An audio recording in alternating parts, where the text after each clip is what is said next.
desapareceu aquela dor e nunca mais eu tive nada no joelho. Eu fui curada instantaneamente. Foi uma oração. Eu levei 4 meses para descobrir que eu tinha errado com Deus 18 anos. Que a gente não perde a fome de Deus, a gente só vai buscar nas fontes erradas. Então é um gap invisível, oculto, que pode virar um ocultismo, inclusive. É uma fome que só o pão da vida pode saciar. E o resumo de hoje, dona Elaine? Qual que é o melhor episódio mesmo, Elaine? O próximo.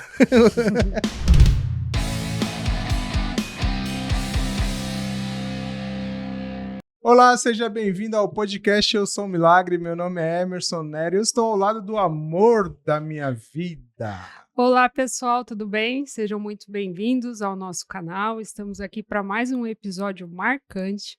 Hoje recebendo a mentora de mulheres, Nath Rezende. Posso chamar de Nath? Pode, né? Por favor. Obrigada, gente, pelo convite. Estou feliz. Estou animada para essa conversa. Esse sotaque bonito aí. Então, é de Niterói. É mesmo? Se apresenta aí pra gente, na então. beira da praia. Ai, gente, eu sou a Nath Rezende. Como a Elaine falou, hoje eu nem gosto muito desse título, porque eu tinha esse título antes, que a gente vai falar disso. Mas eu tenho, sim, eu posso dizer que eu discipulo mulheres em honra, cura e libertação, que foi o que mudou a minha vida. E essa comunidade se chama Realeza. Sou de Niterói, mas moro em São Paulo hoje em dia. Moro em São Paulo hoje em dia. E é uma honra estar aqui, uma honra. Amém. Ai, que legal você ter topado, né? Eu fui ousada, mandei um direct, você já passou o WhatsApp, falei, meu Deus, e agora? Como é que eu começo? Foi muito bom, né? Foi de Deus mesmo. Foi muito bom. Eu sempre falo que quando alguém quer falar sobre esse assunto, eu já sei que é Deus, eu já combinei com Deus. Que ninguém ia convidar se não fosse direcionado pelo Espírito Santo, sabe? Então eu dou um jeito. Eu lembro que a gente até espremeu a agenda, assim, eu falei, vai ter que dar certo. Que bom que chegou. Muito obrigada. Demorou, mas chegou. Demorou, mas chegou. Eu fiquei sabendo que o seu testemunho de conversão, ele é um testemunho bem forte. Mais do que... É verdade. E eu ia falar mais do que de conversão, mas não existe, assim, mais do que de conversão. É porque, na verdade, eu tinha passado por uma conversão, mas que não foi completa. Ah, é? É. Levou 18 anos para eu voltar. E essa história que me ensinou o que eu ensino hoje, na verdade. O que estava faltando na primeira vez? Porque eu tive esse questionamento com Deus. Porque eu cantava o louvor, quem já pisou no Santo dos Santos, em outro lugar, não sabe viver. Eu falei, por que eu consegui viver 18 anos na lama? E aí Deus me falou, você não tinha me conhecido de verdade, né? E aí hoje em dia, eu consigo ir fundo nessas raízes que fazem as pessoas saírem da igreja, inclusive. Né? Mas eu não sei nem por onde eu começo. Muitas vezes lá em casa a gente sempre fala sobre isso, né? Existem muitas pessoas dentro da igreja ainda precisando de fato conhecer Jesus, né? Então, que a gente possa hoje trazer luz, né? À vida das pessoas e a nossa também, porque os primeiros ministrados aqui sempre somos nós, né? É verdade. Nath, como foi a sua primeira vez na igreja? Ótimo, eu gosto de falar porque eu não gostava de igreja. Eu cresci num lar que não era religioso de forma nenhuma, nem cristão, nem em outras religiões, mas eu estudei em colégio cristão a vida inteira. Não era cristão protestante, era cristão católico, então eu tinha aqueles ensinamentos, eu vivia no recreio conversando com os padres na capela, eu tinha um monte de pergunta, porque eu cresci num lar muito disfuncional, então eu ia perguntar por que minha mãe falava comigo aquilo, o que eu podia fazer diferente e tal. Então eu tinha tido essa exposição, vamos dizer assim, ao cristianismo, mas nunca me engajei, nunca me envolvi e fui assim, uma criança muito estudiosa e tudo, mas fui uma adolescente assim, marcada por aquela infância. Minha mãe, enfim, meus pais se separaram, eu era muito nova e eu lembro do quanto eu chorava de noite. Até hoje eu lembro, pra você ver como que isso deve ter me quebrado por dentro e hoje eu entendo na palavra o que acontece. Quando eu tinha 22 anos, eu achava que eu já sabia de tudo, como todo mundo que tem 22 anos. A partir dos 14, a gente já acha que sabe invencível, tudo. Eu sabia o que era melhor para mim. E minha mãe estudava para concurso com uma galera muito nova, porque quem estudava para concurso era muito jovem e ela tinha 2 amigos jovenzinhos que chamavam a gente para ir para a igreja.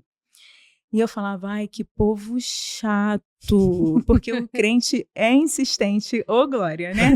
E aí minha mãe falava, eles chamaram a gente para ir para a igreja de novo. E eu ficava, e por que eu ficava assim? porque eu tinha uma referência de cristã na minha vida que não era um bom testemunho. Entendi. Era uma pessoa muito amargurada. Hoje eu falo muito isso para as minhas alunas. A amargura afasta qualquer pessoa de Deus. Verdade. Né? Dá um péssimo testemunho, que é uma das raízes que a gente trabalha bastante na Realeza. E aí, eu lembro que eles insistiam. Eu muito ferida, muito, assim, arrogante mesmo. Que povo, eles não têm nada para me falar. Até que um dia, olha, gente, eu não tenho vergonha de falar isso. Eu já falei várias vezes, mas toda vez que eu falar, dá uma vergonhinha. Eu sou de Niterói. Tem a Baixada Litorânea ali no Rio, que tem as cidades que o pessoal vai passar carnaval, férias, e eu ia. E eles chamaram para um culto em Iguaba. E eu lembrei do sorvete que eu tomava em Iguaba. Eu falei, eu vou para tomar o sorvete e esse pessoal parar de me chamar. Já une as duas Diante coisas, de né? Deus. Foi essa a minha motivação, pra você ver como é que Deus ele é maravilhoso, né? Fez você lembrar do sorvete. Menta com chocolate, calda quente e cereja. Até hoje eu lembro que é o meu preferido até hoje. Mas eu não como porque eu operei vesícula, mas enfim. E aí eu fui para esse culto com essa expectativa de que esses convites cessassem. Só que o que eu não contava é que Jesus tinha marcado o encontro comigo. E eu acho que esse é o ponto central de tudo que a gente vai falar aqui. O amor de Deus é algo infinito, extravagante, escandaloso, imprevisível. E imagina, eu com o coração fechado, desdenhando do povo de Deus, das coisas de Deus, eu fui para esse evento. E era um aniversário da igreja. E eu tinha um problema no joelho. Eu vou entregar a idade agora. 2 vergonhas na mesmo testemunho. A Daiane dos Santos, vocês lembram dela? Sim. Agora que é Olimpíadas, ela meio que apareceu de novo, né? Que teve recentemente. Ela tinha um problema no joelho, crônico, que ela tinha que tomar uma injeção em cada joelho por semana, e o meu era o mesmo. Só que eu era estudante, e o ortopedista, bem sabiamente, sabe, falou para mim assim, ó, esquece, seu problema é igual ao da Daiane dos Santos, mas você não é a Daiane dos Santos, você vai ter que lidar com essa dor. Porque custava acho que uns R$500 cada injeção. Imagina, era como se fosse o meu salário de estagiária na época. E eu lembro que eu tinha uma dor para sentar e para levantar que me fazia chorar. Escorria a lágrima, assim. E era um aniversário de uma igreja que sentava e levantava, sentava e levantava, sentava e levantava. Vamos levantar, aí vinha um louvor. Vamos sentar, vamos sentar, vamos levantar, vamos sentar, vamos levantar. E eu no primeiro banco, aquele banco de madeira, com a lágrima escorrendo, e aí eu falo que eu era muito arrogante, muito amargurada, mas eu era educada, minha mãe tinha me dado educação. Então eu fiz uma oração por educação. Sentindo aquela dor profunda, eu lembro que eu orei assim, Senhor, se o Senhor existe mesmo, só faz passar essa dor enquanto eu estou aqui para eu não envergonhar quem me convidou. Porque eu, na primeira fileira, sentada, ia parecer que eu estava desrespeitando. Ainda mais depois de tantas negadas, né? Sim. Instantaneamente, só de falar eu tô tremendo, desapareceu aquela dor. E nunca mais eu tive nada no joelho. Eu fui curada instantaneamente. Instantaneamente, gente. Foi uma oração. Não preciso nem dizer que eu voltei para Niterói, a mais crente da cidade, né? Viveu essa experiência. E foi Voltou no médico? Não? Voltei no médico e pensa que eu lutava, eu fiz muitos esportes, eu nunca mais tive nada no joelho. É uma coisa assim impressionante mesmo o que a presença manifesta de Deus pode fazer na vida de alguém. Inclusive, se alguém tiver com problema no joelho, que você seja curada em nome de Jesus. Agora, conta pra gente nos comentários, porque eu creio que a cura que a gente carrega, a gente também pode liberar para outras pessoas, Amém. em nome de Jesus. E aí, eu voltei para Niterói. Fui para a igreja dos rapazes que tinham convidado. Imagina, eu ia para a igreja no culto da madrugada, por isso que eu gosto tanto de culto da madrugada. Ia trabalhar no Rio, que é outra cidade. Ia para a faculdade, voltava de noite, fazia os trabalhos do Ministério de Comunicação da igreja, porque eu estudava comunicação visual na época. E eu mergulhei naquele universo, me batizei. E realmente a minha vida mudou, não vou negar. Mas... Ixi, essa pausa suspense. agora. Mas Deus é tão maravilhoso. É porque quando a gente olha para trás, é difícil, né? Mas foi tudo tão maravilhoso, porque eu tinha 22 anos e naquela época eu já ouvia que eu era velha. Olha que loucura. Eu ouvia que nenhum homem ia querer casar comigo, porque eu não era uma menina que cresceu na igreja. Eu já tinha umas coisas acontecendo na igreja que eu acreditava, porque eu não sabia nada, eu não tinha crescido na igreja, não tinha ninguém para falar isso para mim. Não, essa filosofia não está na Bíblia, não é evangelho. Então, eu fui me adaptando, inclusive, eu cheguei a ficar noiva nessa época. Parece que foi um filme que eu vi, na verdade, parece que não aconteceu. E essa pessoa foi a primeira pessoa que eu também vi ficar possuída. Eu achava que era normal o crente ficar possuído, porque eu expulsava o demônio de assim, outro também, desse rapaz. Meu Deus. Então, olha como é que a minha experiência com cura e libertação foi muito incipiente, foi muito no início, mas eu não tive o ensino bíblico, nem da cura, nem da libertação. Muito menos cura da alma, que, para ser bem sincera, nem se falava no ambiente evangélico na época. E aí, eu naquele ambiente, eu lembro que, como meu lar era disfuncional, como eu falei para vocês, e eles não eram cristãos, eu vi naquele pastor uma figura paterna, eu fazia gabinete. Eu lembro que eu achava que eu estava num lugar seguro, até que esse pastor, infelizmente, cometeu uma imoralidade com a líder do Ministério de Intercessão. Gente, altos detalhes.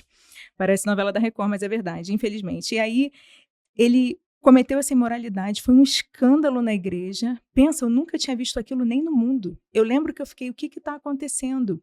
Só que ele, por conta das raízes, isso é que é lindo do meu testemunho. O testemunho é certo para o chamado mesmo.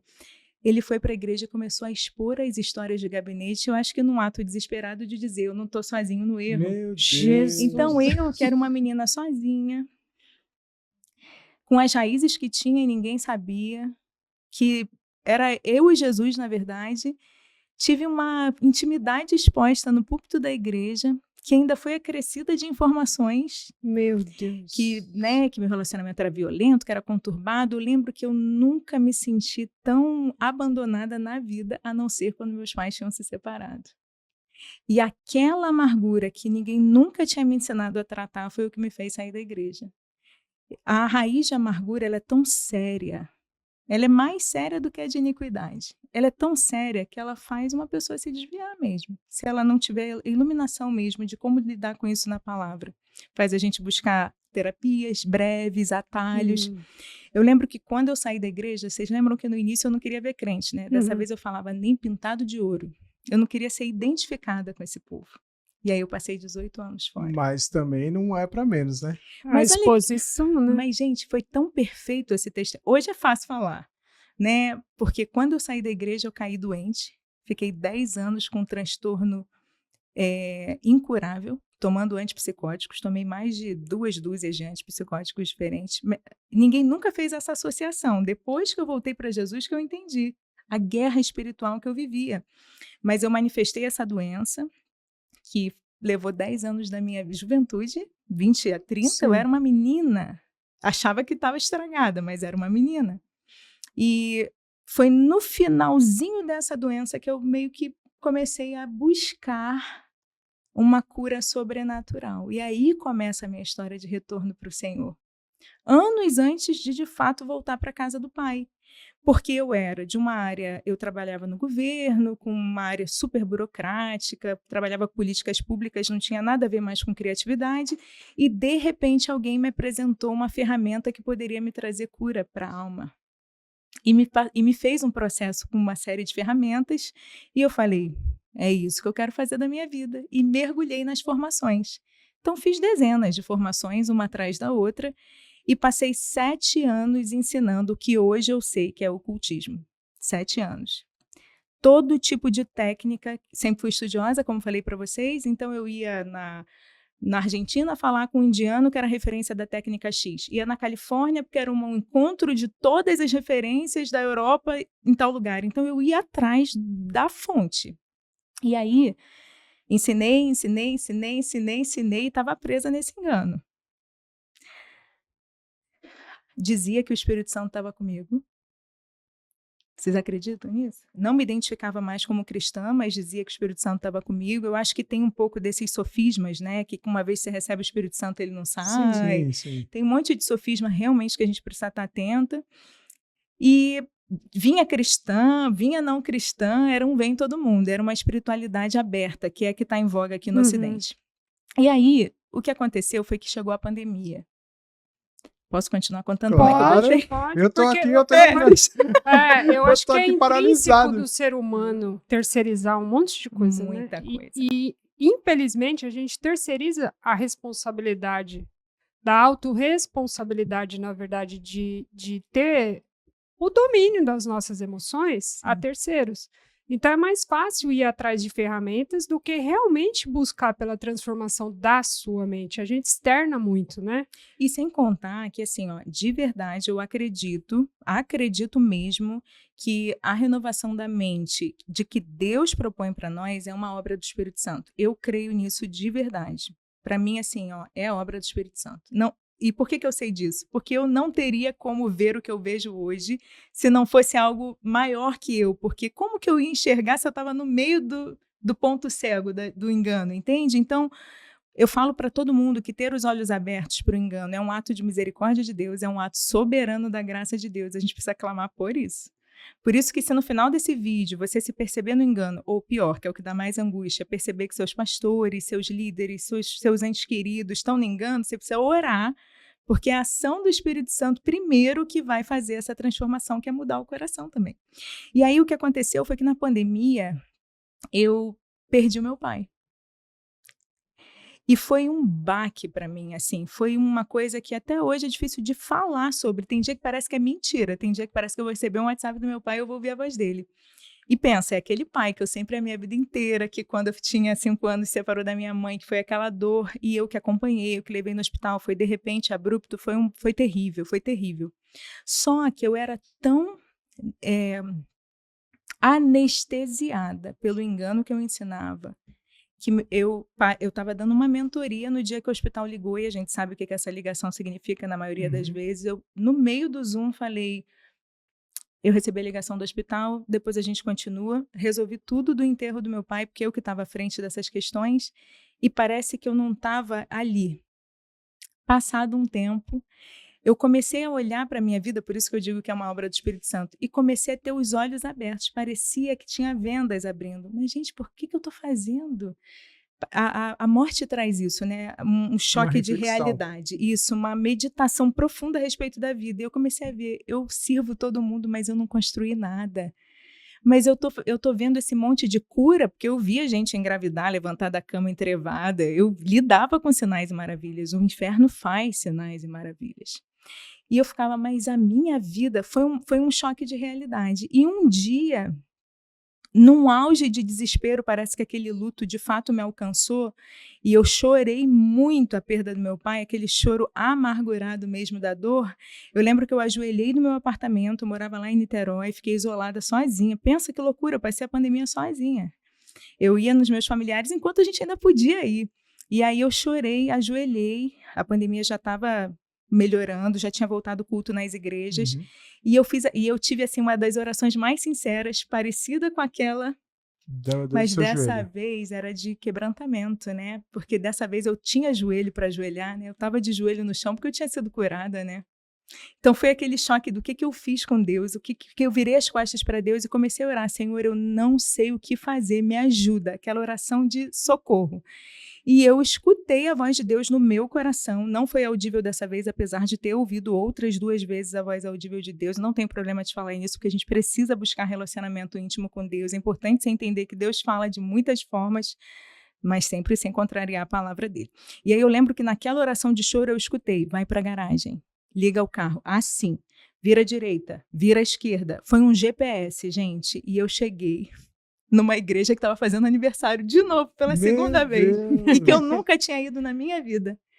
Quando eu entrei lá, eu passei 4 meses indo de segunda a segunda só para chorar. Parecia que o Espírito Santo me abraçava, sabe? Era um consolador mesmo, como a palavra diz. Mas eu não me arrependi. Eu levei 4 meses para descobrir que eu tinha errado com Deus 18 anos. E sabe o que me fez entender que eu precisava me acertar com Jesus? Porque eu entrei no seminário e comecei a ler a Bíblia. Foi a Bíblia. Nath, eu quero até fazer um paralelo desse seu reencontro, né, com Cristo, com o meu. Eu também, eu fiquei 7 anos afastado, né? E eu afundei na questão do alcoolismo. E eu era músico da igreja, tudo. E eu passei por essa fase como você, e eu digo hoje no meu testemunho que eu fiquei 30 anos convencido. E, de fato, fui convertido 7 anos depois do meu retorno. E esse meu retorno, ele se deu... eu estava várias vezes tentando parar de beber. E eu lembro que eu também comecei a frequentar a igreja, eu tinha uma necessidade, não sei se com você foi assim, mesmo eu afastado, a cada X tempo eu tinha que ir assistir um culto, a cada 2, 3 meses, e só que eu não tinha transformação na minha vida. E a Elaine, numa tentativa, ela me deu, para eu tirar o foco do álcool, ela me deu um violão, e eu nunca fui bom de violão, porque eu tocava contrabaixo. E como eu estava já frequentando a igreja, eu tinha o link, eu recebia lá a notificação do culto. E eu lembro que um dia eu já tinha 10 horas da manhã de um domingo, eu já tinha tomado 4 latas de cerveja, tomado quase uma garrafa de frisante, eu já estava bem louco, falando bem a verdade.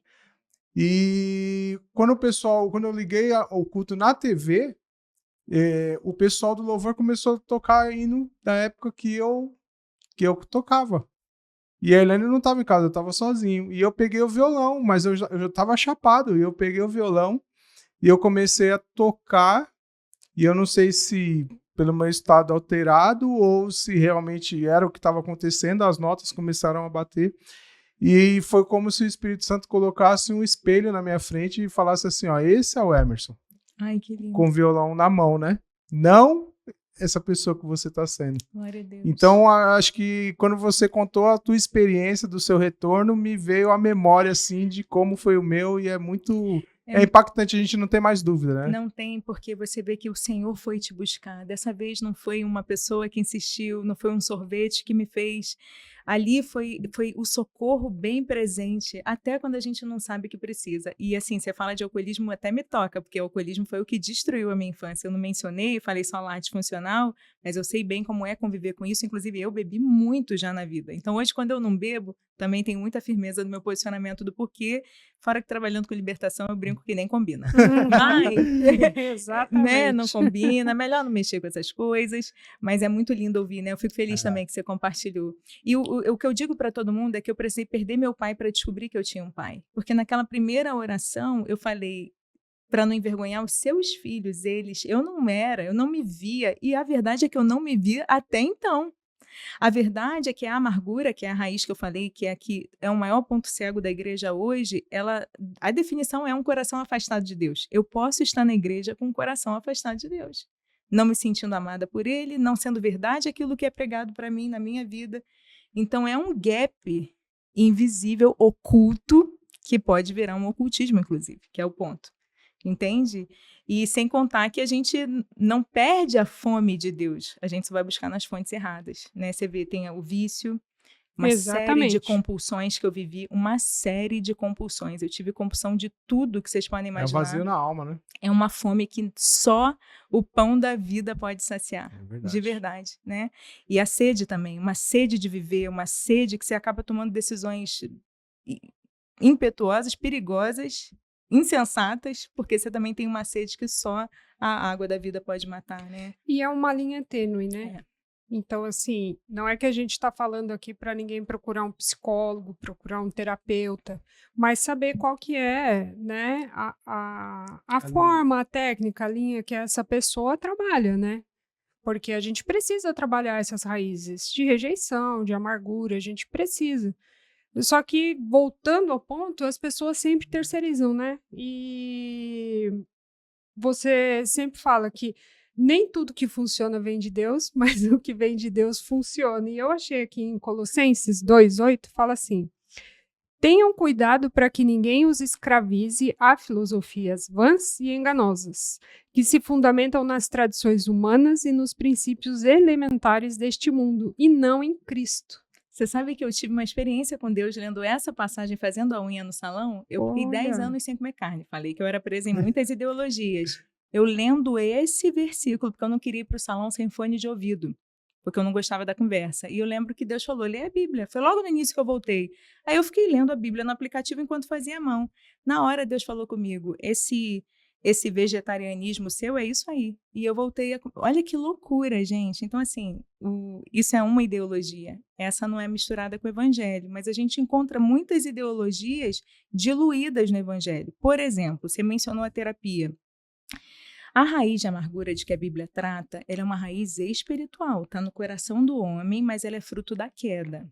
Tudo tem origem na queda. Sim. Se a gente achar que não tem, a gente já muda toda a doutrina da salvação. Por que Jesus precisou vir? É complicado quando a gente flexibiliza a queda. A queda quebrou as famílias da terra e essas raízes seguem no coração do homem até hoje. Nenhuma família aqui é exceção. Está no coração de todo homem, a disposição para se afastar dele, para ser enganado, como está em Jeremias. E se essa raiz, Hebreus vai dizer, só a graça de Deus pode impedir de brotar, você pode fazer a terapia que for, sem Jesus não tem cura. E esse é o meu posicionamento. Então, quando você vai buscar algo fora, a gente tem que entender que, primeiro, a gente não crê que Jesus pode fazer, senão a gente teria buscado também nele. Segundo, revelação da palavra. Para alguém ministrar uma cura emocional sobre alguém, e isso é muito curioso porque eu carrego isso, mesmo eu tendo sido curada por Jesus, quando ele falou, você vai ensinar isso para outras pessoas, eu falei, mas nem eu tenho certeza se vai funcionar com todo mundo. Olha só que forte. E precisei dar esse passo de fé e me expor. E hoje eu vejo cura de depressão sendo curado com oração. Não estou dizendo que estou negando nada, só estou dizendo que a Bíblia, a obra da cruz, ela é completa, tem cura em Jesus. A gente precisa buscar esse equilíbrio desse entendimento da graça, entende? Paulo falava que o conhecimento adequado da graça é manter a gente na doutrina correta, na fé correta, nesse evangelho da graça, né? O problema é que hoje a graça é como se ela não incluísse as nossas questões emocionais. Então, porque parece que Deus não está interessado nas nossas mazelas emocionais, aí a gente não busca, então, Deus para isso e a gente vai buscar o que está sendo oferecido. Não tem engano mais fácil. Volta o bezerro de ouro. E pensa comigo, estamos cheios de bezerrinho, é cada canto que tu olha reluz. Porque tem muita oferta, muito. E a cada dia nasce uma técnica nova. Bom, eu faço esse numa estudo. terra que...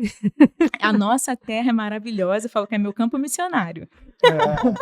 Porque aqui é uma terra de muita aparência. E o engano, ele começa pelos olhos. Foi assim com Eva e é assim com a gente.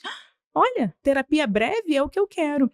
Gente, eu falo isso 3 passos, 7 dicas. E eu falo com temor, mas eu falo com autoridade, porque eu fiz um método. Eu, no auge da minha arrogância, criei um método que era um recorte de tudo que funcionava e eu falava, em 2 horas eu resolvo o que for na sua vida e funcionava. Eu não era fiel a técnica nenhuma, a filosofia nenhuma. Eu testava tudo, como se fosse uma cientista das técnicas, sempre tive essa cabeça. Eu achava que ia ser cientista quando era criança. Então, eu juntava tudo, batata. Olha que exemplo perigoso, importante, porque eu misturava mais de 12 em um atendimento. E sempre tinha resultado, sempre. No livro A Quarta Dimensão, o autor ele fala isso, né? Que é possível, sim. Eu lembro disso, até do braço crescer na... Exatamente. Ele fala, é possível você acessar a quarta dimensão. A diferença é que você não está acessando pelo meio correto, que é através do Espírito Santo. Exato, e isso é muito bom você ter falado do pelo meio correto, porque a gente aprende que Deus é poderoso. Logo, todo poder vem de Deus. Mentira. A gente começa a fazer várias associações por não conhecer a palavra e a revelação do mundo espiritual e a gente começa a achar que só tem uma fonte de poder. E não é verdade. Tanto que quando eu voltei, eu passei, como eu falei para vocês, 4 meses só chorando, chamavam para aceitar Jesus, eu achava que estava tudo certo entre Jesus e eu, até que eu entrei no seminário e comecei a estudar a Bíblia. Aí veio aquele confronto que só a palavra faz. A gente é lavada pela palavra, a Bíblia diz, né? E aí eu me arrependia.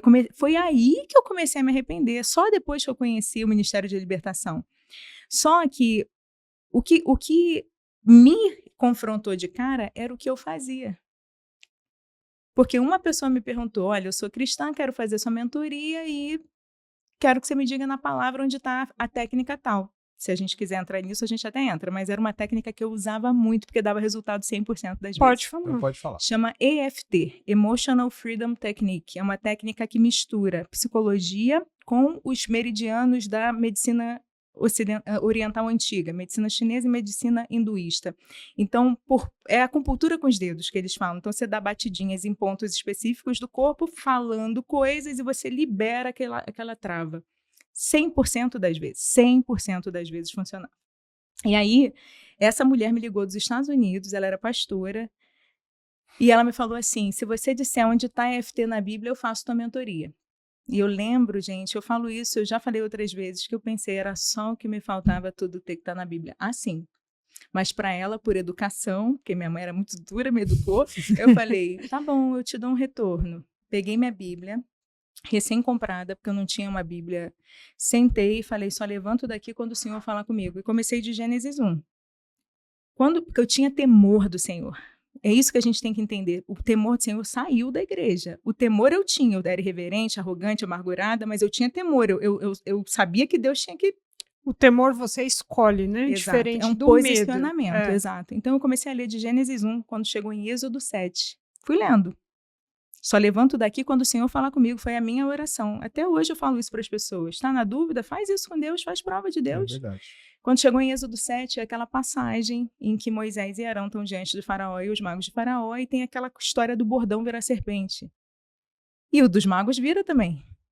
Só que o de Moisés, come o deles, né? Mostrando ali a soberania, que o poder de Deus sempre vai estar acima dos outros, mas que tem os outros. E naquele dia Deus falou comigo, nem tudo que funciona vem de mim. Foi a frase certa para mim, porque eu caçava o que funcionava. Meu mundo caiu. Eu devolvi dinheiro para todas as pessoas que já tinham se inscrito nessa mentoria. Me retratei na internet e aí foi ladeira abaixo. Do nada, uma pessoa que ensinava isso há 7 anos aparece dizendo, eu te ensinei tudo errado. Foi meu primeiro posicionamento público.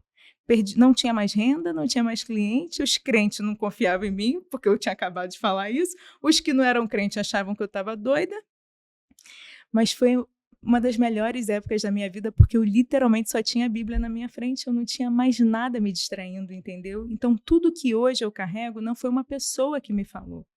Foi o Espírito Santo que me falou aqui, no momento de busca não dividida, mas que também exigiu um posicionamento radical, entende?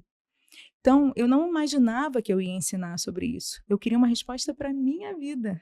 Eu não pensei, me ensina que eu quero ensinar, Deus. Não, eu queria eu entender se o que eu fazia estava errado e por que estava errado, entende? Então, foi nessa busca sincera, minha com Deus, que mais uma vez a palavra se cumpre. Quem buscar vai encontrar, se buscar de todo o coração. Eu encontrei resposta para tudo que eu precisava naquele momento, entende? Então, hoje ensinar isso é só contar minha história, basicamente. A gente precisa decidir mesmo, né? Hoje ainda a gente falou isso em casa, né? A questão da decisão. Porque eu acho que toda transformação, ela vai o primeiro passo é o reconhecimento, que foi o que você acabou encontrando nessa passagem de Êxodo 7. Então você reconheceu, né? E aí os próximos passos realmente vai fazendo a transformação. E não vem tudo de uma vez. Isso que você está falando é muito importante. Eu não falei assim, tá, Deus, então me diz o que é de Deus antes de eu falar na internet que estava errado. Não foi assim. Inclusive, ele falou claramente para mim, um passo meu e um teu. Enquanto você não der o teu, não tem mais. E depois eu aprendi em Salmos, que a minha pastora sempre fala esse versículo para mim, que o Senhor revela os seus segredos aos que o temem. Então, é lindo o relacionamento com Deus, porque ele vai se aprofundando, a gente vai criando raízes profundas em Jesus conforme a gente vai conhecendo Jesus, e a gente sempre tem mais para conhecer dele. Mas eu entendi sobre luz e trevas que não se misturam, essa radicalidade no posicionamento com ele. Não dava para eu passar pano, para eu amenizar o que eu tinha feito. Não, eu passei um bom tempo pedindo perdão para as pessoas e orando por quem era convencido pelo testemunho. Eu ia desligando um monte de gente que eu mesma liguei com as trevas. Eu passei meses pedindo perdão, meses, sem ninguém ver. Entendem o que eu quero dizer? E para mim, era um privilégio eu ver uma pessoa se converter. Hoje, eu lembro, tem várias mulheres que nessa época estavam no engano comigo, que hoje são libertadoras formadas na escola. Só Deus faz isso. Eu não tinha credibilidade humana para convencer. Entendem o que eu quero dizer? Sim. Eu não tinha credibilidade, mas o Espírito Santo fez. Hoje eu estava até conversando com uma pessoa e ela eu estava em uma linha de raciocínio, ela estava em outra, me mandou um vídeo e a minha resposta foi assim, ó, eu não tenho, exatamente o que você falou, eu respondi assim, eu não tenho poder de convencimento, quem vai convencer o lado certo dessa história, se a minha ou a sua, vai ser o Espírito Santo. E eu acho que é importante, a gente já tem o acesso, né? Sim. Quando Jesus subiu, ele já deixou o acesso para nós com o Espírito Santo. Então, eu acho que, assim, muitas das vezes, falando assim um pouquinho bem rasgado, né? A gente tem preguiça, né? Tem preguiça de buscar no manual da vida que está aí. Que tem assunto para tudo. Há 4, 5 episódios atrás, a gente fez como emagrecer através da Bíblia e eu já perdi 11 quilos em 2 meses. Agora, assim, se fala de emagrecer, imagina do resto. Exato. E isso que você está falando da preguiça, ela é muito séria, mas ela fica pior. Por quê? É igual você falou, terceirizar. Então, a gente terceiriza por muitos motivos, mas um deles é preguiça. É mais fácil alguém me dar comida mastigada na boca e eu só engolir. Inclusive, isso vale até para pessoas que a gente confia e ama, como nossos pastores. Não tem como botar intermediário depois de Jesus ter tirado os intermediários. Já foi rasgado. O mínimo que a gente pode fazer é querer ter interesse em conhecê-lo intimamente, né? Só que tem um problema pior. Quando a gente sabe que o papel do Espírito Santo na nossa vida, ou melhor dizendo, o papel de convencimento é do Espírito Santo e a gente busca isso em outro lugar, a gente está desonrando a Deus, isso constitui idolatria, a gente se coloca numa situação complicadíssima no mundo espiritual. Não é só um engano que pode nos acometer ou a gente, de repente, não viver as bênçãos. Não, a gente está se colocando numa situação extremamente perigosa no mundo espiritual, de ficar presa mesmo em laços de iniquidade. Porque a idolatria é iniquidade na Bíblia. Então, eu não posso olhar para você, por mais que você seja sábio, por mais que você tenha algo para me ensinar, e colocar em você a minha esperança de convencimento. Uhum. E muito menos eu me oferecer como alguém para convencer. Aí eu querer ser Deus. Seria um intermediário. Eu vou voltar um pouquinho no início, quando você comentou sobre a igreja, né? E aí você colocou, assim, o pastor, esse que caiu, como uma referência paterna. Você usou essa palavra. Isso mesmo. E foi de propósito. E na verdade, assim, hoje, onde a gente frequenta, o nosso pastor, ele fala, eu não quero criar em você uma dependência emocional em mim. Eu já ouvi ele falar. E louvado seja Deus por isso. E não da gabinete. Você sabe que é muito complicado, porque a gente está entrando no mundo da semântica da coisa. Ontem eu estava assistindo uma aula, eu faço uma escola aqui em outra língua, com pessoas do mundo inteiro, e o rapaz estava ensinando que misticismo era uma coisa boa. Pensa, essa palavra que ele usou. Na hora eu fiz essa cara que você fez, assim, porque eu ensino que misticismo é do cão, mas quando você coloca a sua esperança em Jesus e pede para o Espírito Santo te dar sabedoria e te ensinar, que é outra atribuição dele, que Jesus prometeu, eu comecei a entender que o que aquele rapaz estava explicando, na verdade, era sobre a palavra místico, o significado original, e que místico era mistérios, e que, na verdade, a experiência com Jesus é misteriosa. Ele não estava defendendo o misticismo do esoterismo, do paganismo misturado com as coisas de Deus. E eu só quero uma aula para brasileiros, um povo extremamente místico, com raízes de muito misticismo. Então, muito do que a gente tem tido dificuldade hoje é que as palavras, elas carregam significado, que dependendo da nossa história, eles têm significados diferentes. Então, não basta ler a Bíblia, a gente precisa aprender a interpretar a Bíblia, a gente precisa aprender sobre o contexto, essa é uma realidade. Hoje eu estava conversando com uma amiga, eu estou tendo aula de hermenêutica, que é a ciência que interpreta a Bíblia, numa pós-graduação. Mas eu falei para ela, isso tinha que estar na EBD quando a gente tem 10 anos. Porque quando a gente aprende ali na alfabetização, a gente não aprende a interpretar texto logo na primeira série? Sim. Por que a gente está aprendendo a interpretar? Quando aprende a interpretar as escrituras, é quando você tem mais de 40 anos. Porque se eu não compreender a mensagem central e a como interpretar corretamente isso daqui... Pode distorcer, que é o que acontece. Não, é o que acontece com muita dor no meu coração em mais de 90% dos cultos que eu assisto e navego pela internet caçando. O engano se infiltrou na nossa cultura, é bíblico, não era pra gente se escandalizar. Sim. Eu falo isso toda hora pra Deus, desculpa Deus se eu tô dando pinta de parece que eu não tô lendo a Bíblia, quando eu fico, meu Deus, como? Porque eu digo, se você se escandaliza é porque você não leu a Bíblia, mas dói o coração de ver, porque é aquilo, somos cegos guiando outros cegos. Eu era uma cega guiando outros cegos, mas porque eu tinha sido uma cega sendo guiada antes. Eu cheguei no início desse meu retorno, assisti uma pregação de um coach pastor, e ele falou para a gente fazer um voto no altar com Deus, botando dinheiro, porque o engano sempre tem uma questão de dinheiro no meio, posso falar mais sobre isso na Bíblia. E aí eu fiz o voto, eu lembro que eu fiz o voto, achando que era para Deus, mas o que eu queria de retorno do voto? Que Deus me abençoasse para eu fazer um retiro de Ho Oponopono no México. Que Ho Oponopono é uma das técnicas mais ocultistas que tem de auto-perdão. Então, olha como é que a nossa cabeça funciona quando a gente não compreende se pedir em meu nome, vou receber tudo que pedirem. A gente acha que de fato é tudo. A gente começa a achar que Jesus é como se fosse um delivery. Um garçom, né, para te servir. Gente, é tanta deturpação mesmo que está em todos nós carregamos ensinos errados. A questão é, tem algumas formas da gente se blindar.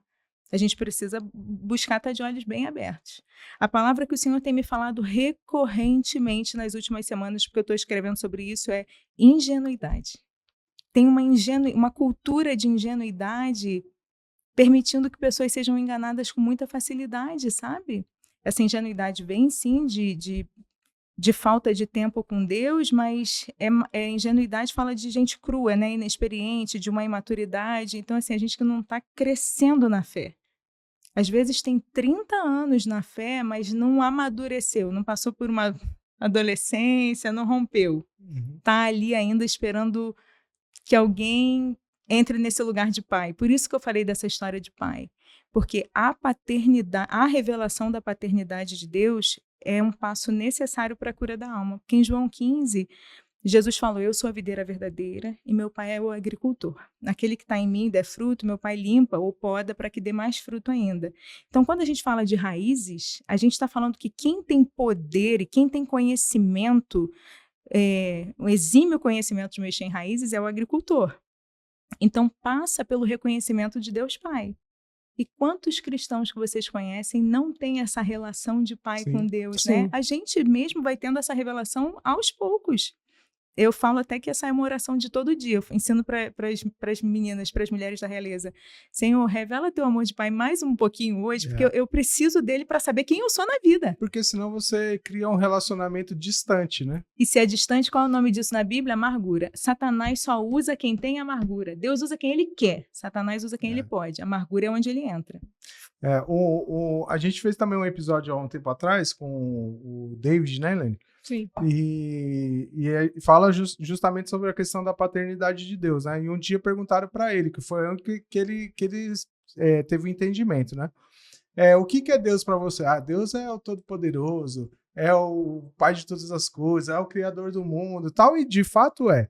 Mas essa mentalidade que ele tinha de Deus era sempre colocando como algo distante. Sim. Né? E quando você traz para o pai é o presente, é a intimidade, é o contato diário, é a leitura da palavra, é aquela coisa que você vai tratando para ter a direção, né? E todos esses afetos que a gente tem falta. Se a gente for parar para pensar, eles foram gerados na infância, todo mundo sabe disso. A ciência só fala mais do mesmo, mas não resolve a raiz, porque a raiz quem resolve é o agricultor, é Deus, e também na figura do jardineiro, que é Jesus, enfim, é na obra do Espírito Santo, mas o relacionamento de pai com Deus, ele vai fundo na nossa alma, ele vai consertando o que foi quebrado, desde a queda. Mas dói mexer nisso aí, gente, né? Dói num grau que só Jesus. Eu tô aqui com minha parceira de oração, que a gente já tá eu tenho propósito de oração com algumas pessoas, é a coisa mais legal que você pode ter, um amigo que ore com você. De verdade, o maior presente de Deus, e a gente passou de um ano sem, todo dia, olha só que propósito longo. E a gente sempre fala isso, quando uma está passando por um processo de cura de algum aspecto, que alguma amargura está sendo, que já brotou, já virou caule e o Deus está arrancando, que dói, aí uma sempre lembra da outra. Não vamos fugir do processo, para não buscar atalhos, porque as técnicas são atalhos. O que eu fazia era oferecer atalhos para as pessoas. que maquiavam o resultado do processo com Deus. Só que o processo com Deus, ele é eterno. Os frutos duram até 1000 gerações. Ele muda aqui, ele traz a gente de volta para que a gente sempre foi. Não tem nada a ver com essa maquiagem que as terapias breves fazem, né? Mas a gente sempre lembra uma outra. Não desiste do processo. Então, às vezes a gente está chorando. E a gente fala, Senhor, eu não vou desistir do processo. Porque o próprio Deus que eu ia falar promove esse desconforto, é o que também oferece alívio instantâneo se a gente clamar. Então, o alívio emocional vem dele, a cura emocional vem dele. Ele criou a amargura de uma forma que ela não é arrancada igual a iniquidade. A raiz de iniquidade, você confessa, acabou.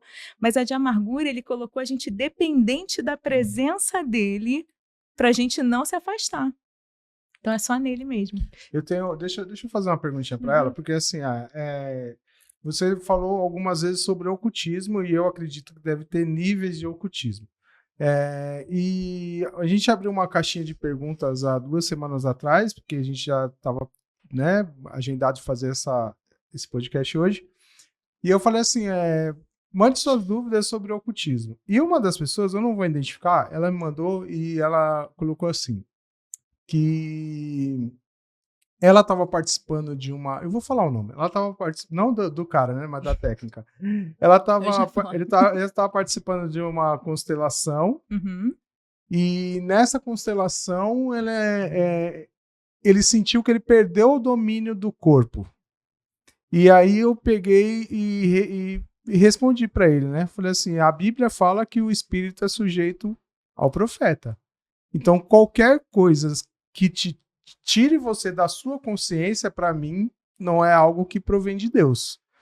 E eu queria saber se, baseado na sua experiência, aquilo que eu respondi faz sentido. Faz super sentido. Inclusive, eu responderia em uma palavra: vigiai.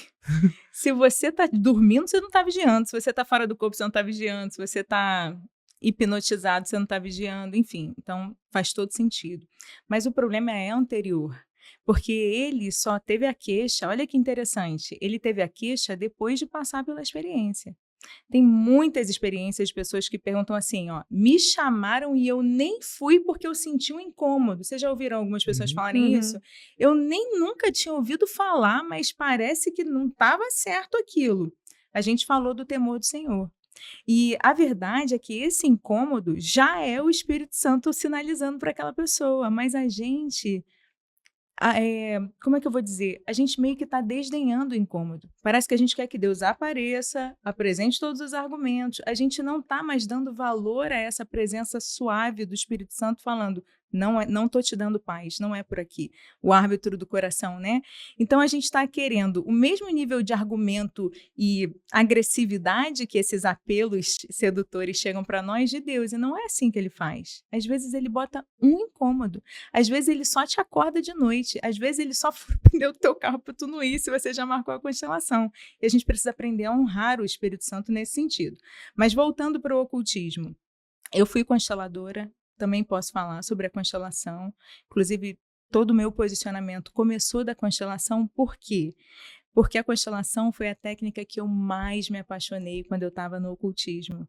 Eu lembro que no dia que eu fiz minha primeira sessão de constelação, eu liguei para uma amiga que estava tão cega quanto eu. Graças a Deus, hoje ela é intercessora e libertadora junto comigo. Só Deus faz isso, como eu falei. Mas eu lembro que eu liguei para ela e falei, eu nasci para fazer isso. Olha que nível de satisfação que aquilo me deu. E virei uma consteladora muito bem sucedida no sentido de ter resultado 100% das vezes. O que a constelação faz? Tem gente que me pergunta assim, a constelação é espírito que move aquilo? É a cabeça da pessoa que move? O que acontece na constelação? A constelação é uma terapia fenomenológica. Ela é baseada em fenômenos. Todo mundo aprende na aula de ciência na escola que fenômeno não tem explicação. E as pessoas se conformam com isso. Elas não querem nem saber de onde vêm os movimentos, na verdade. Porque quando a gente está desesperado pelo atalho, a gente quer o resultado. Eu não quero saber se foi demônio que me deu paz em casa. Eu quero paz em casa. Resumindo, é isso. né? Só que o que me fez ser mais vocal e verbal a respeito da constelação foi que eu vi que isso estava muito presente no meio dos cristãos. Eu não imaginava, né? As cristãs começaram a olhar para a constelação como uma forma de aplicar verdades bíblicas. Então, por exemplo, a constelação ela é muito pautada no que o seu idealizador chama de ordens do amor. Então, olha, botou amor no meio, a gente acha que é de Deus. Honrar pai e mãe. Honrar pai e mãe, não tem como o diabo falar para ninguém honrar pai e mãe e tal. Só que é isso que a gente precisa entender. E você mencionou isso. O Senhor criou uma forma de ser acessado. O mundo espiritual é complexo, a gente não tem noção do quanto, mas Jesus simplificou. Um caminho, um acesso ao Pai, uma obra completa. Cura, libertação, restauração, conciliação de pais e filhos, vida abundante, tudo é promessa da cruz. Em resumo, a gente só precisa se posicionar nessa cruz e aprender a se relacionar com esse compromisso, essa aliança, que não é flerte, é casamento. Isso também não tem sido ensinado. Eu nunca casei com Jesus, casei só depois que voltei, vamos dizer assim, né, usar essa analogia. E o que a constelação oferece é como se fosse uma revelação de como aplicar verdades bíblicas, só que sem ser de uma forma que o Senhor autorizou. E para mim, a constelação é tipo o segundo engano mais perigoso que tem na igreja. Por quê? Porque a igreja não está ensinando a honrar pai e mãe. Alguém está, e não é a igreja. Alguém está ensinando a respeitar o marido e não é a igreja, é o constelador. É uma loucura. Então, se vocês perceberem, o engano entra onde tem gap. O engano entra onde tem espaço para entrar.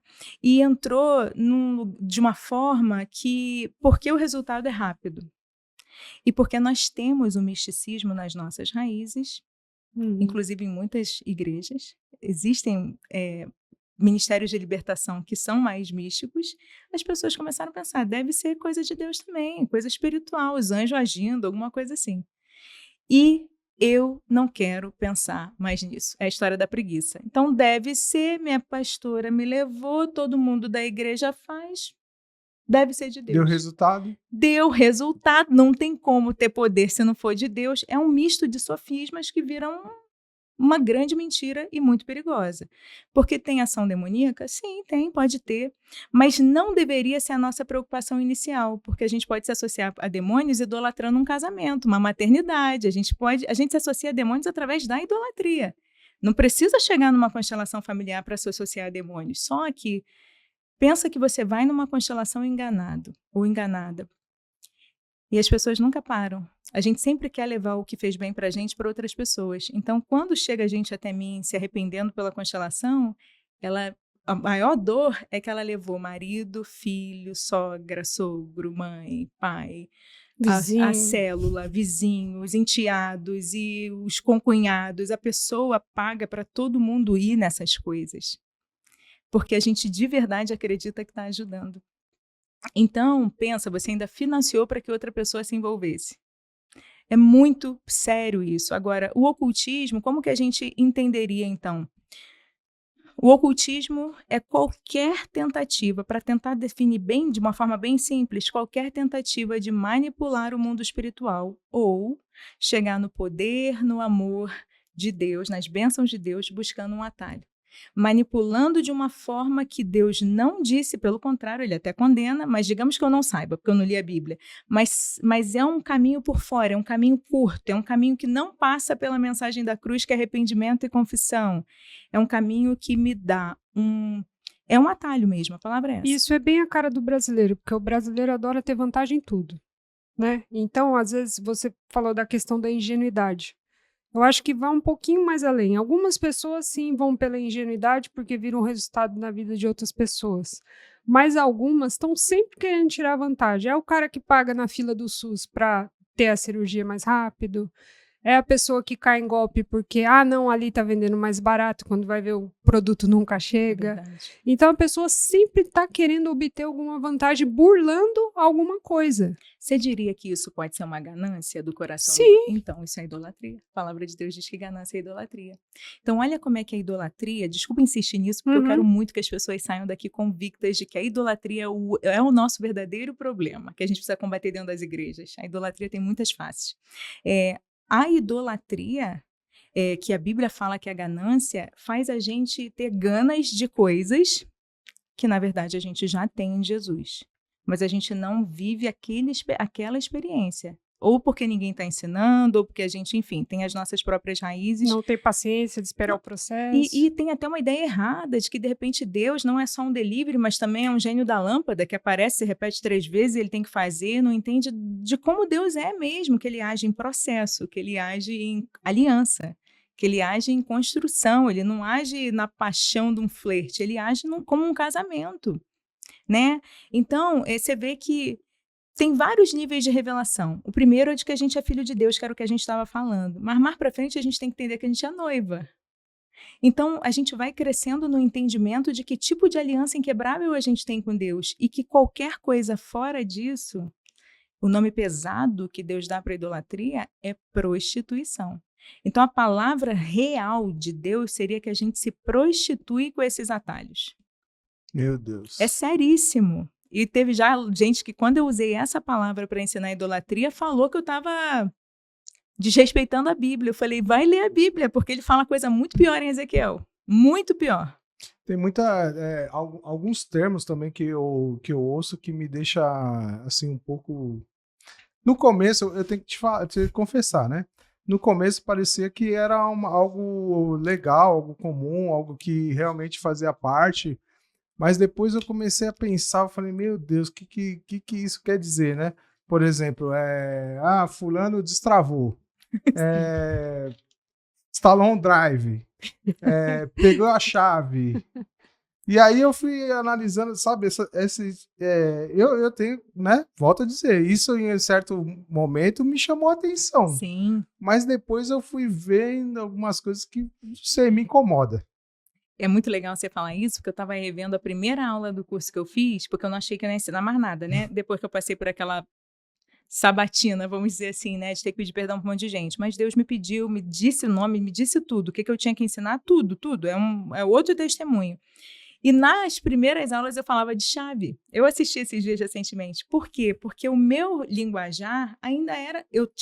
O Senhor já tinha começado a obra, mas eu ainda tinha os vícios de linguagem. Você vê como que fugir da aparência do mal é importante. Como que a gente foge da aparência do mal? Fugindo das técnicas, dos ambientes, da linguagem. Porque senão, o que vai diferenciar alguém que está sinceramente buscando o evangelho da graça, não do mérito, mas o da graça, não o do sacrifício e recompensa, que é a idolatria, mas o da graça, do favor imerecido, se eu ajo igual, se eu falo igual e se eu ainda uso o mesmo linguajar. Ainda faço pior, ainda falo que Jesus foi o maior coach que existiu, o maior marqueteiro, o maior constelador, entende?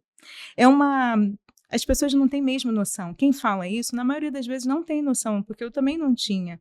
Mas a gente, quando tem os olhos abertos, a gente tem um dever, que é não se calar. É uma crise, vou ser bem sincera, uma luta, porque resistências acontecem. Realmente você está tipo, na linha de frente do mundo espiritual. Eu sinto que eu tenho um outdoor com a minha cara do inferno. Mas Deus, ele é tão maravilhoso, porque desde que eu comecei a me posicionar, minha família veio. Minha mãe, que já era casada há anos, transformou a união estável em casamento, é libertadora hoje. O que Deus faz, isso é que a gente precisa entender. Não precisa buscar terapia breve para consertar a família. Deus, ele é um restaurador de famílias. Amém. E ele faz só por honra a você que está honrando ele. É tão lindo o efeito que Deus tem. Que nunca nenhuma... E vou te falar mais, a terapia, ela não dá... Esse efeito, ele não é tão duradouro dessa terapia breve, porque a constelação é considerada uma terapia breve, por isso eu falei. Mas como a constelação tem muitas outras. Ela tem uma saciedade, é igual a gente comer um doce quando está com vontade. mas ela não mata, porque a idolatria é insaciável, então a gente logo quer outro docinho, a gente logo quer outro belisquinho, a gente logo quer outra técnica, outro curso, outra ferramenta, outra sessão, nunca é uma sessão de Parece uma constelação. droga, né? E sempre vai ter Exatamente. que ser potencializado aquele E efeito. essa é a dinâmica da idolatria e não da graça. A idolatria é sacrifício e recompensa. Eu sou escrava do sacrifício e recompensa. Sacrifício e recompensa. É assim com promessa, é assim com técnica. Mas na graça é outra lógica, uma lógica invertida de tá pago. Você não deve mais nada para ninguém, tá pago. Você aprende o que é andar na vida sem dever. Isso é um conhecer de Deus todos os dias. Né? E é transformador, porque no mundo onde não tem almoço grátis, nem nos contatos pessoais, nem nas relações humanas, você ser amado por um Deus. Hoje mesmo eu estava maquiando falando, Senhor, vai comigo, porque ninguém me amou como o Senhor me amou, nem vai amar. Só quando a gente tem a revelação desse amor que é de graça que a gente consegue, de fato, honrar pai e mãe, que é por graça, não é por merecimento. De fato, honrar o marido, que também é por graça, não é por merecimento. Só quando a gente foi exposto à graça que a gente consegue ser testemunha dessa graça. Então, a técnica breve é uma enganação. Só porque tem uma aparência, igual um truque de mágica. Ah, sumiu o coelhinho, deve ter sumido mesmo. Na idolatria, a gente é muito movido pela aparência. Por isso que lá em 1 Samuel, Deus fala, o homem vê a aparência, eu vejo o coração. É engraçado porque, assim, há um ano atrás, eu passava também, né, por um luto do meu pai. E aí minha história, eu fui me conectando, né, com a sua através disso. E eu recebi uma orientação, não sabia que era libertadora, fui me transformando ali à medida que as coisas foram acontecendo, dentro da minha própria família, né, com a minha mãe.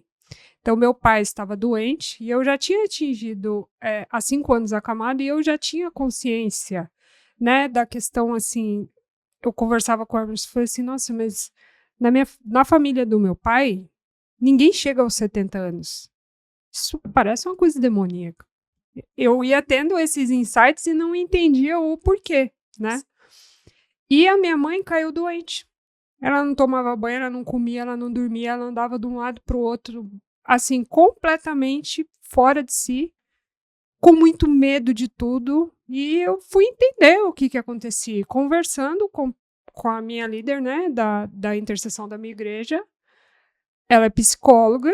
E ela falou assim, pode ter alguma coisa aí de fundo emocional, sim, por conta do extremo cansaço, né, que ela cuidava do meu pai dia e noite, mas também ela falou assim, eu sinto que tá chegando a limpeza. Deus quer recolher teu pai, mas existem demônios prendendo ele aqui.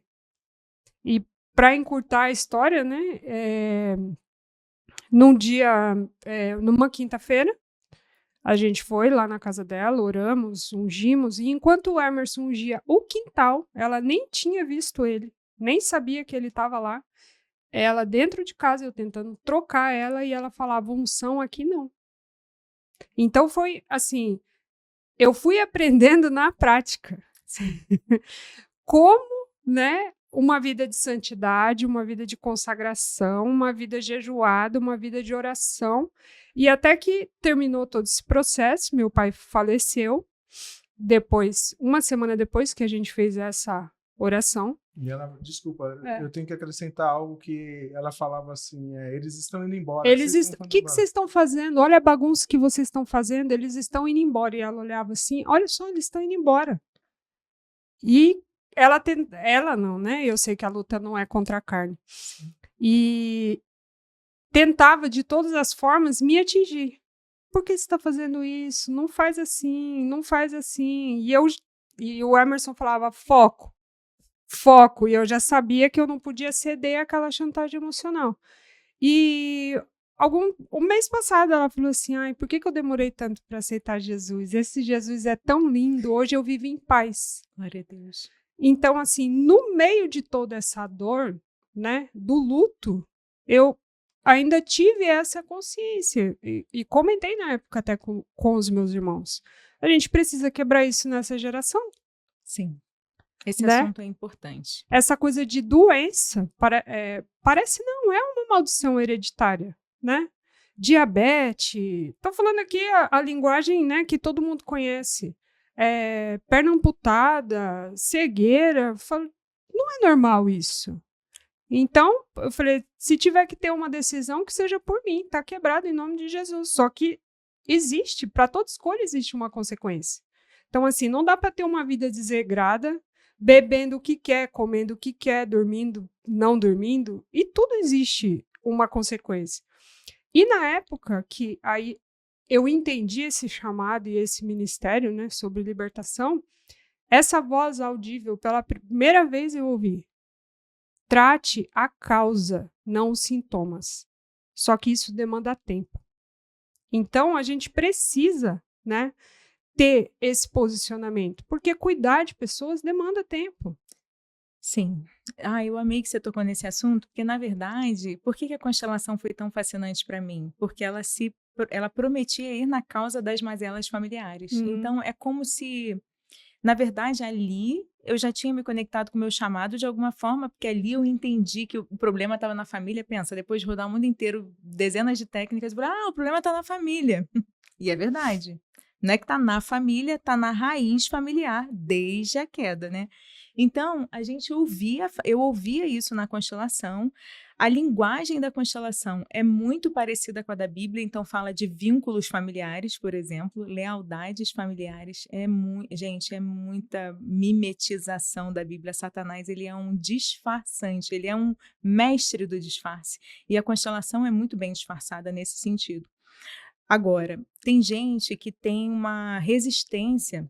Então, tem a galera que vai com bastante facilidade para uma constelação para quebrar alguma questão familiar. E tem, com certeza, alguém que está ouvindo a gente que está assim, mas peraí, agora parece que saiu da Bíblia. Vocês estão falando que é Bíblia, vocês estão falando que é só Jesus, vocês estão falando da graça e, de repente, vocês estão falando de maldição? Tem gente que não vê, não consegue mesmo juntar, não sei se vocês conhecem alguém assim, eu conheço muitas pessoas que acredita que se eu creio que existe maldição, então eu não creio que existe graça. Porque se Jesus veio, não tem mais maldição. E aí o que eu mais escuto, que eu lido com as raízes, né, familiares, eu não gosto muito da expressão quebrar maldição hereditária, mas eu entendo o que você quer dizer, exatamente o que a gente faz.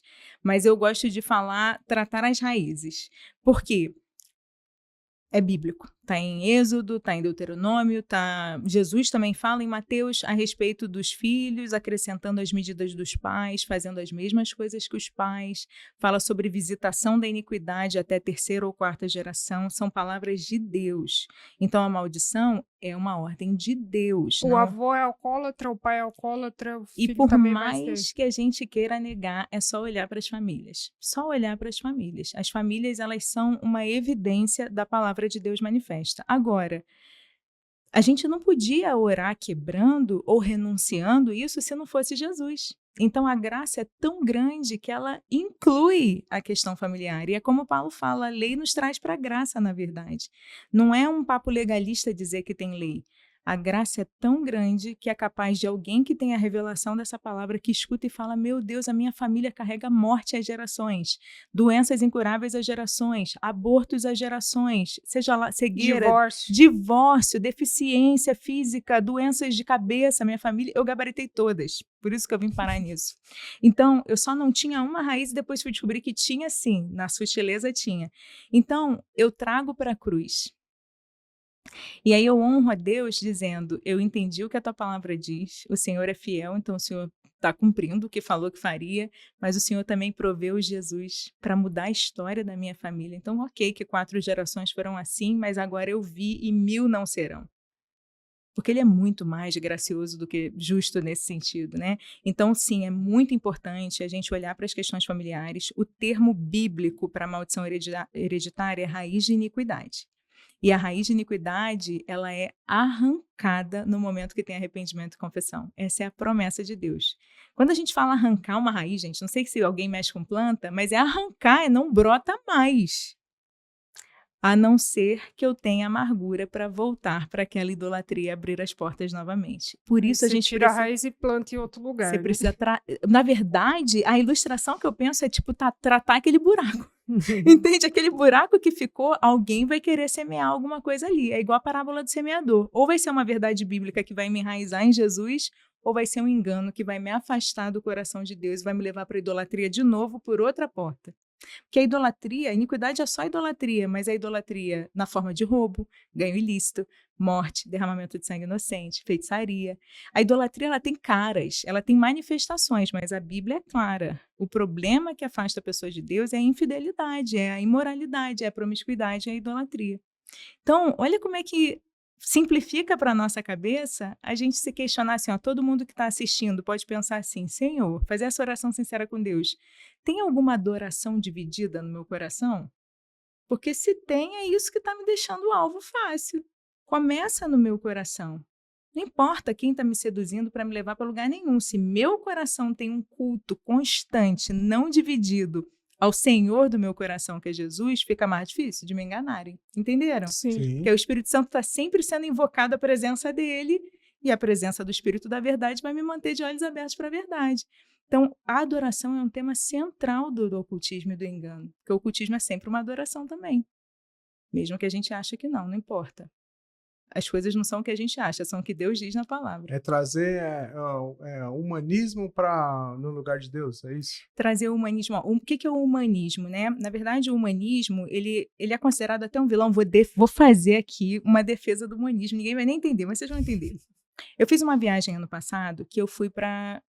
Com a graça de Deus, eu fui ministrar em 5 países na mesma viagem. E aí eu aproveitei para conhecer a Escócia, que eu amei. E eu fui naquela universidade que os reis estudam, em St. Andrews. Muito legal. Só que quando eu cheguei lá, tinha o departamento de ciências humanas aqui e o de teologia aqui. Uma portinha virando para um outro. Falei, ué, que loucura na minha cabeça. O que tem uma coisa contrária da outra? Aí fiquei com aquilo na cabeça. No dia seguinte, fui visitar a casa do John Knox, que é um reformador escocês. E lá tinha um andar inteiro só falando, graças ao humanismo, nós estamos aqui. Eu falei, eu tô quebrada. Não estou entendendo nada. E fui orar, porque eu combatia o humanismo. Eu falava exatamente isso, cuidado com o humanismo. Só que o humanismo é só um tempo, uma era, um movimento em que o advento das ciências, inclusive ciências gráficas, porque a gente pôde ter impressão e por isso eles atribuíam ao humanismo a reforma, porque a reforma veio junto com todo mundo poder ter uma Bíblia. Todo mundo é modo de dizer, né? Mas popularizou. Então, no momento que o homem pôde ter acesso a um mínimo de dignidade, porque o contraponto era a Idade Média. E aí não tinha dignidade nenhuma. E aí a igreja realmente abusava de poder, e foi o tempo da Inquisição, também era ocultismo. Então, o humanismo como movimento, ele teve um lugar na nossa história. Ok, ótimo. Só que o que ficou? Não é nem o humanismo em si, é mais o helenismo, que é do tempo de Jesus, a forma de viver que centrava nos valores humanos. É uma forma de enxergar a vida em que o ser humano é o centro das decisões, é ele que decide, porque ele controla até os deuses nessa cultura e nessa forma de viver. Vocês estão entendendo? Sim, então, a oferta que você falou exatamente, lá fez essa É diferença. muito sutil, né? E tá por isso que a gente precisa buscar o Senhor e também, que era até o que eu falei, uma das formas da gente se blindar, buscar conhecer, nem que seja o mínimo, das filosofias mesmo. Por que todos os livros do Novo Testamento, se eu não estou enganada, mencionam falsos ensinos? Porque cada cultura que o Evangelho chegava, tinha já um monte de filosofia e um monte de forma de culto. E cada um tentava trazer Jesus para sua sardinha, como se fosse hoje. Eu tenho uma técnica, digamos que Jesus não tivesse tido misericórdia de mim. Eu podia ter continuado constelador e ter incluído a oração no meu método infalível de tantas dezenas que é o que você vê hoje. Então, o poder de Deus é mais um tipo de poder. E isso é combatido diretamente no Novo Testamento. Era o gnosticismo na época, a primeira grande heresia que a igreja teve que lutar. Só que os efeitos modernos dele estão até hoje. Por quê? Eu continuo lidando com pessoas que não têm a mente renovada pelo Espírito Santo. E é por isso que eu quero bater nessa tecla, porque se eu tentar renovar minha mente dentro do que eu acredito que é o sistema correto de valores, eu continuo dentro de um mundo em que eu sou o centro da renovação das coisas. Então, por exemplo, toda a ferramenta de técnicas humanistas que eu fazia, ferramenta de valores, é conhecida de muitas terapias breves ou processos de desenvolvimento pessoal. Meu valor número 1 era liberdade. Eu que nunca tinha sido ensinada, por exemplo, em... Será que pode falar a palavra aborto? Qualquer coisa a Pode. gente corta. Então, eu que nunca tinha sido ensinada em aborto, por conta daquele valor de liberdade, e aí Gálatas fala que liberdade é um princípio cristão, eu comecei a convencer as pessoas que ser pró-escolha era uma coisa de Deus. Olha as associações, isso é lá atrás, mas olha as associações que a gente faz quando eu tento misturar o meu código de valores com o código de valores de Deus, o meu senso de justiça própria com justiça de Deus. Isaías já falava disso, ele dizia que justiça própria era trapo de imundícia, que para aquela época era como se fosse uma mulher durante o seu ciclo, aquele paninho que ela descartava. Isso era o que ele estava querendo dizer, que era a justiça própria. Então, qual é o nosso perigo? Se o evangelho não me confronta, se o evangelho não me leva ao arrependimento, se o evangelho não molda o meu caráter, se eu não creio, porque a verdade é que pode não estar moldando, porque a pessoa não crê que Jesus molda o caráter. Eu era uma pessoa imoral, que bebia, que dançava até de manhã. Ele mudou quem eu sou. E não é um esforço, porque também tem isso. Eu escuto as pessoas falarem assim, não, eu estou lutando com a minha carne e Deus está me dando força. Eu não luto com a minha carne para essas coisas, que o meu caráter já foi transformado. Então, o que a gente precisa entender é, o Senhor faz tudo isso pela obra do Espírito Santo. Renova a nossa mente, muda, reconecta, conserta o que está quebrado, eu sei lá o que ele faz. Inclusive, a gente faz uma oração que é assim, ó, Senhor, se o Senhor dá o teu pão para os que o Senhor ama enquanto dormem, me dá cura também. Eu não quero nem saber como o Senhor vai fazer, eu abro mão de entender para experimentar a paz, o amor do reino que excede todo entendimento. Então, assim, a gente precisa fazer prova de Deus e a gente precisa ser ousado o suficiente para viver o reino na terra, que foi o que Jesus chamou a gente para viver. Se você for ler Atos e as cartas de Paulo, os discípulos dançavam quando eram açoitados. O que você vê isso na igreja hoje? Não tem pregação nem sobre pecado, nem sobre iniquidade. Nunca ouvi em igreja nenhuma sobre iniquidade. Então, a gente precisa pensar se a gente está moldando a cultura ou se a gente foi tão longe de deixar a cultura moldar a gente, que é um cristianismo helenista, grego, humanista, seja lá que nome a gente quiser dar, mas que não é o evangelho da graça de Deus. Nath, por entender ou não, por buscar ou não, acabei abrindo essa porta, né? Porque existe uma porta que separa o mundo natural do espiritual e ela precisa ser aberta. De alguma forma. Sim. E a pessoa, através desse episódio aqui, ela teve esse entendimento que, poxa, não é bem por esse lado. Me arrependi. Tem como? Graças voltar. a Deus. Gente, essa é a boa notícia. É só por isso que a gente está aqui. A boa notícia é que tem como para todo mundo, graças a Jesus. Deus amou o mundo de tal maneira que mandou seu único filho para que todo que nele crê não pereça, mas tenha vida eterna. E Jesus, quando a gente reconhece ele como Senhor e Salvador, ou seja, devolve o domínio para ele, abre a porta do coração para ele ser soberano, ele vira a mesa, ele expulsa os comerciantes, os ladrões, ele limpa a casa. Como que a gente acessa Jesus? Arrependam-se, se convertam, que serão cancelados os seus pecados. É isso que é a mensagem do Evangelho, basicamente. Então a gente ora, pede, reconhece o Senhor, honra o Senhor e faz essa oração. A gente pode até conduzir as pessoas aqui nessa oração. Amém. Amém. Porque, na verdade, o que eu queria abrir o leque para quem está em casa pensar? Qualquer tipo de engano pode entrar nessa oração. A gente mencionou algumas técnicas, mas o Espírito Santo pode ter te falado muito mais. O Espírito Santo revela detalhes para as pessoas que buscam ele, como eu até estava testemunhando. Então, se ele te convenceu de qualquer coisa, nada, nenhum pecado é sujo demais para Deus que ele não possa te limpar, nada. Você não tem uma distância tão longe que você possa ter ido que ele não vai te resgatar. Não é igual aquele, chutei o balde, estou indo pegar até hoje, do final de semana. Não existe. Uma oração te traz de volta para a aliança e te coloca no lugar de onde você nunca devia ter saído, que era o lugar de filho, se você já tinha aceitado Jesus, e se você não aceitou ainda, essa é a hora de ter uma aliança com Deus, seu Amém. Criador e seu Pai, né? Então, a gente sempre começa reconhecendo Jesus, porque é a forma da gente entrar na aliança ou voltar para ela, caso a gente tenha saído. E eu gosto de usar esse exemplo, porque eu fiquei 18 anos fora, como eu falei para vocês. Então, é como eu achava que eu não tinha que reconhecer Jesus, como se eu estivesse num casamento, Saí de um dia, voltei 18 anos depois e falei: oi, amor, tudo bem? Que bom te ver, como é que tá? Não é assim que funciona, você tem reparo para fazer, você tem um muro para reconstruir. Então, o Senhor, ele é um reparador, assim, o melhor que tem. Então, a gente reconhece Jesus e a gente reconhece que, na verdade, o ocultismo, a idolatria, a busca por atalhos são sinônimos aí do que a gente está falando, ferem o coração de Deus. Toma cuidado para você não estar orando por um remorso porque feriu você, porque você ficou com medo, sentiu que saiu do corpo, ficou com medo porque teve um efeito na sua família que alguém disse, ó, isso é consequência espiritual. Mas pensa que um Deus que te criou, te amou, criou um plano antes que você precisasse dele. Então o perdão já foi providenciado antes de você hoje pedir. Um Deus que preparou um lugar para você na mesa, que te deu um lugar na família, que te deu uma identidade. E tem tanta coisa disponível para você, como a gente falou, cura, libertação, salvação, sua e da sua casa, vida abundante, reconciliação entre pais e filhos e tantas coisas. A gente, de uma forma tão rebelde, tão desrespeitosa e desonrosa, feriu o coração desse pai que é tão amoroso. Então a gente pede perdão por isso, só para ficar claro.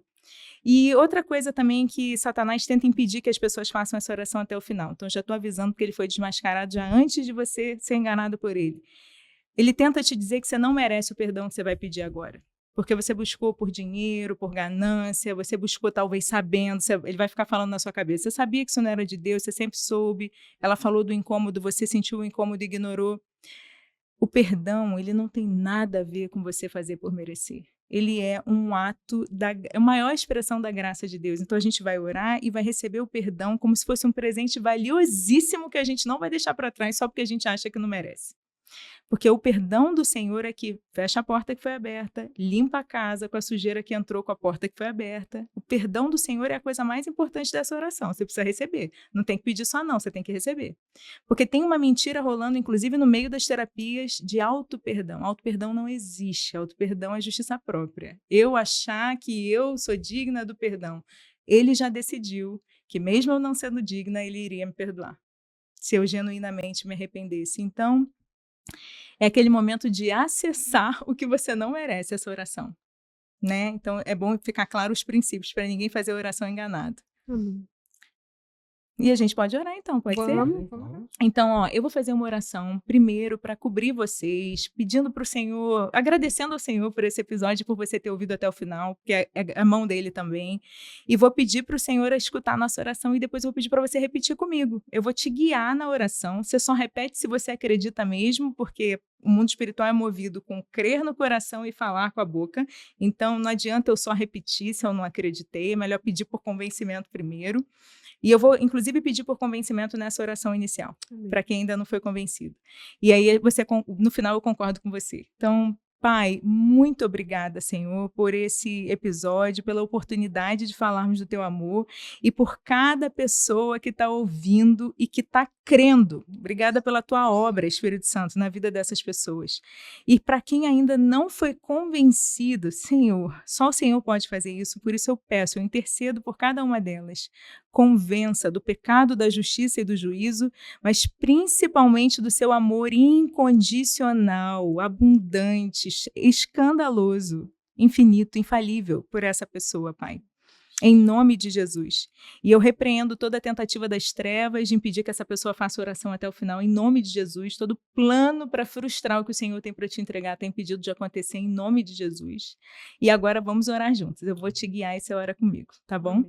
Então, ora comigo assim: Senhor, meu Deus e meu Pai, muito obrigada pela tua palavra e muito obrigada pelo teu amor. Eu reconheci que eu errei diante do Senhor, que eu te desonrei, que eu busquei atalhos, que eu me desesperei, querendo até te encontrar. Eu busquei nos lugares errados, mas eu não estava com Jesus. Então eu convido Jesus para a minha vida, eu reconheço Ele como meu suficiente, único Salvador, e eu falo com a voz audível agora. Eu determino que Ele é o Senhor da minha vida. Eu destrono todo outro falso Deus que eu posso não saber como foi parar no meu coração, mas que entrou lá. E eu dou uma ordem em nome de Jesus para que saiam mesmo, porque agora meu coração tem um dono.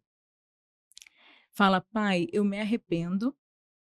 E você pode falar com as suas palavras o que o Senhor te trouxe à memória. Pode ter sido qualquer um dos assuntos que falamos aqui, desde derramamento de sangue inocente, idolatria, feitiçaria, técnicas, atalhos, ocultismo. Fala, Senhor, eu me arrependo por tudo isso. Obrigada por gerar arrependimento no meu coração. Eu peço o seu perdão. E agora é a hora que você vai falar assim, ó, para receber um presente. E eu recebo o seu perdão. Fala com fé. Tira de dentro de você toda a fé que você tem. Eu recebo o seu perdão. Não porque eu mereça. Porque eu não mereço. Nunca vou merecer. Mas porque o Senhor escolheu me perdoar. E eu aceito a sua graça, eu aceito o sacrifício de Jesus por mim, eu aceito o seu amor de Pai, eu aceito tudo que o Senhor tem para me dar, tudo. E o seu perdão é completo.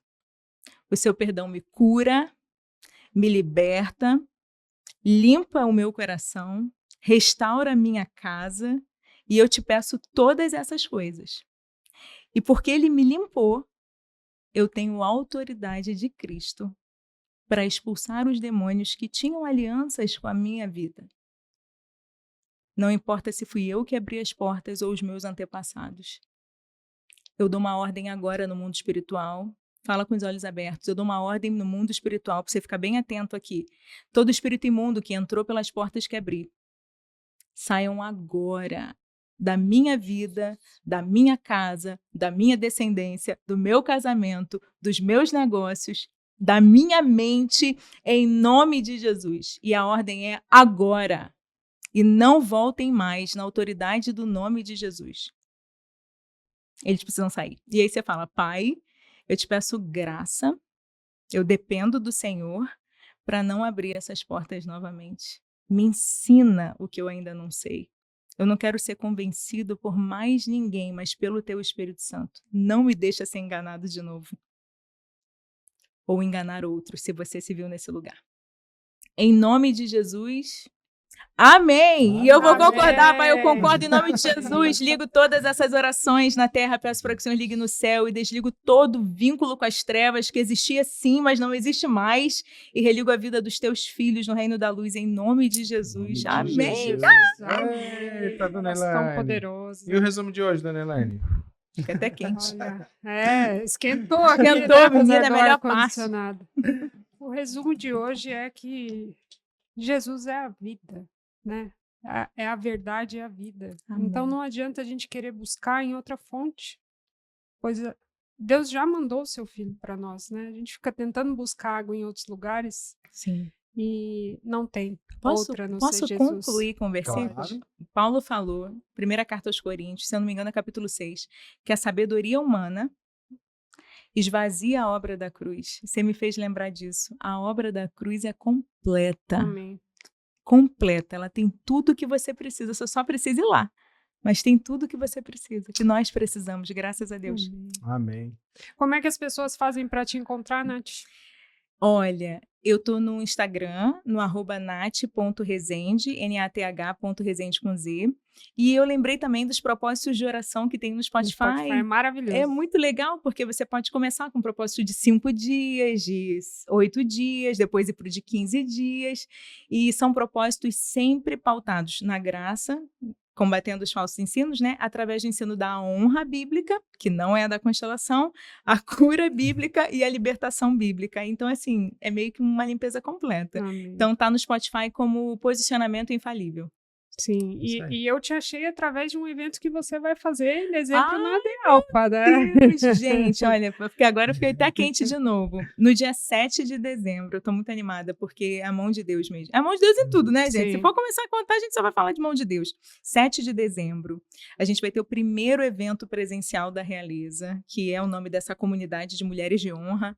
que estão formando essa geração de que honra a Deus, essa cultura da honra resgatando, e vai ser na AD Alfa, aqui em Alphaville, na igreja, né, do pastor Jário e da pastora Cassiane, vai ser lindo, e a pastora Tânia vai ministrar, que é minha pastora, aprendi tudo de iniquidade com ela, e a gente vai ter um dia inteiro, uma imersão mesmo em honra, cura e libertação 100% bíblicas. É um evento que você pode ir sem medo de receber uma sutileza, sabe, infiltrada. Você pode ir de coração aberto e experimentar o que Deus tiver para fazer na sua vida, que Como eu creio que vai faz a ser inscrição? tremendo. A inscrição o link tá lá no meu perfil do Instagram. No link da bio você tem lá, participe do evento presencial. Show de bola, é isso aí, ó. Vou estar lá. Gente, você que está chegando aqui hoje pela primeira vez aqui no nosso canal, esse é um canal de histórias de superação, né? Hoje a superação vai ser você, como no episódio passado que a gente fez com a doutora Érica Belon.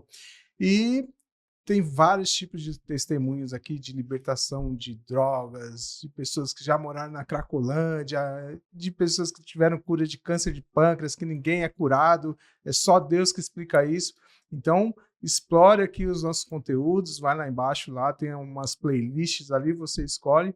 E também estamos no Spotify com o podcast Eu Sou Milagre, no Instagram, no TikTok e mais algum não, né? Só esse só. Lembrando que esse episódio foi gravado aqui na Tizão, o melhor lugar para você gravar. Gostou daqui? Amei, gente. Já imaginei regravando mais aulas aqui. Glória! Isso aí, ó. Muito lindo. Venha pra cá. Gente, vem para cá aqui. O pessoal faz o gerenciamento da sua rede social, inclusive a nossa página é gerenciada pela Tizan, a gente confia no trabalho deles, a gente viu o crescimento de todas as nossas redes a partir do momento que a Tizan começou a tomar conta da nossa rede, tá bom? E nos encontramos na próxima semana. eu te aguardo aqui, hein? Qual que é o melhor episódio mesmo, Helene? O próximo.